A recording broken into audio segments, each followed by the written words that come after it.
Welcome to simple life MF YouTube channel.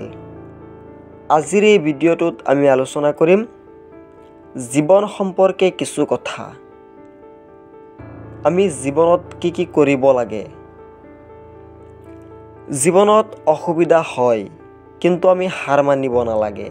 আমি সদায় আগবাঢ়ি যাবলৈ চেষ্টা কৰা উচিত। জীৱনত সম্পৰ্ক অতি গুৰুত্বপূৰ্ণ। আমি আমাৰ পৰিয়াল আৰু বন্ধু-বান্ধৱীৰ সৈতে ভাল সম্পৰ্ক বজাই ৰখা আৰু মূল্য দিয়া উচিত।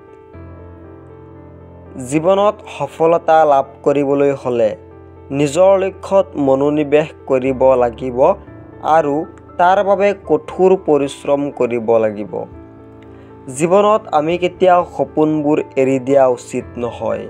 আমি সদায় আমাৰ সপোন পূৰণৰ চেষ্টা কৰা উচিত। জীৱনত আমাৰ সময়খিনি সঠিক ব্যৱহাৰ কৰা উচিত। আমি আমাৰ সময় নষ্ট কৰা উচিত নহয়। আমি জীৱনত আমাৰ স্বাস্থ্যৰ যত্ন লোৱা উচিত। আমি নিয়মিত ব্যায়াম আৰু স্বাস্থ্যসন্মত খাদ্য খোৱা উচিত। জীৱনত আমি পৰিয়াল আৰু বন্ধু-বান্ধৱীৰ সৈতে সময় কটাব লাগে। আমি আমাৰ আপোনজনৰ লগত ভাল সম্পৰ্ক বজাই ৰাখিব লাগে। জীৱনত আমি এইবোৰ নিয়ম মানি চলিলে নিশ্চয় আমাৰ জীৱনত আমি সফল হ'ব পাৰিম। ভিডিঅ'টো বেছি দীঘলীয়া কৰা নাই। যদি ভিডিঅ'টো ভাল লাগে লাইক, কমেণ্ট আৰু শ্বেয়াৰ কৰিবলৈ নাপাহৰিব আৰু চেনেলটো ছাবস্ক্ৰাইব কৰি দিব।